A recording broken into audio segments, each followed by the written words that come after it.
Welcome to the Daily Gospel of John, looking at verse 32 through 36 in John 7. The Pharisees heard the crowd whispering such things about him.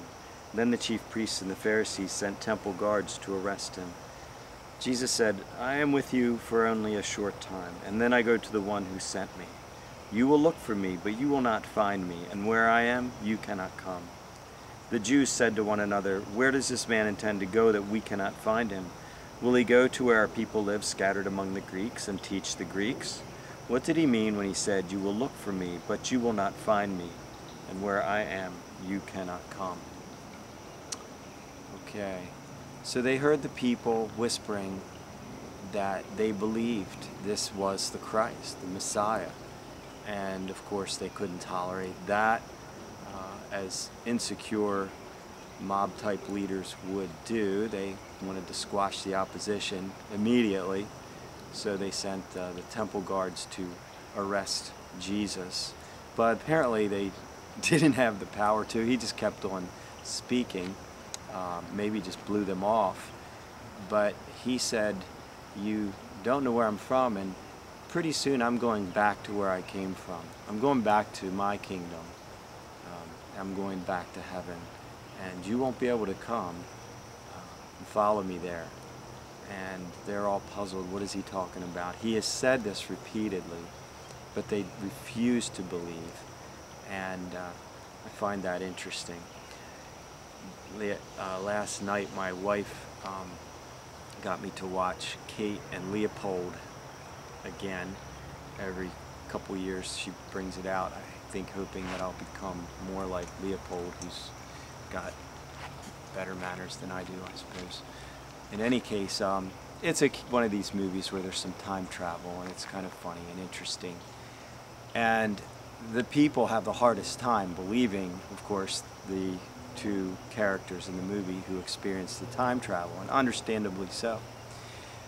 Interesting that today, some of the greatest skeptics and atheists, scientists who would staunchly oppose the concept that there is a God are very ready and willing to accept the possibility of aliens that they haven't seen, but other intelligent life forms, perhaps that even seeded our planet with life.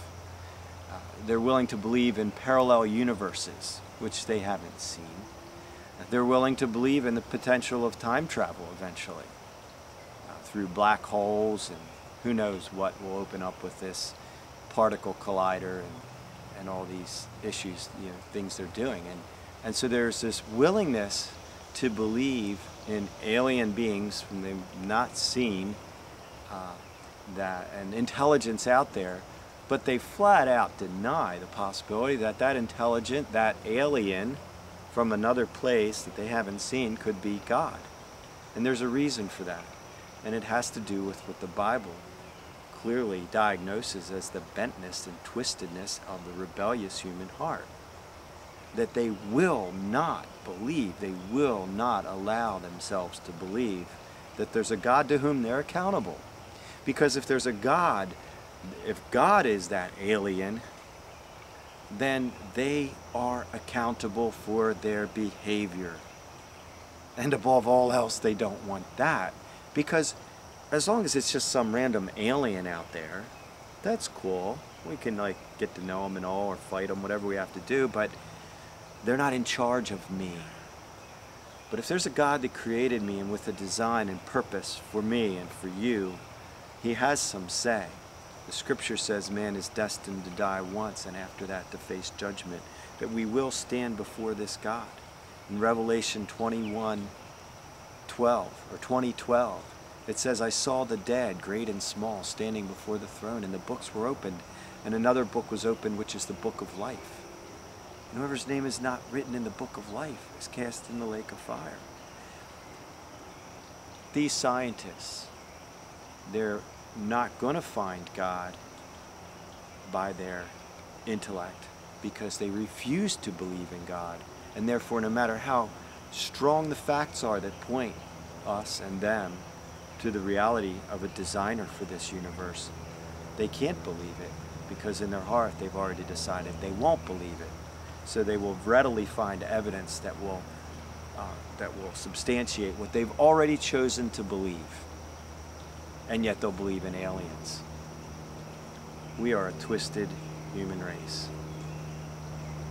So I pray that you and I would be lovers of the truth and follow the truth wherever it may lead, even if it slays us a bit. And that we'll pursue this God of truth. God bless. Thanks for watching.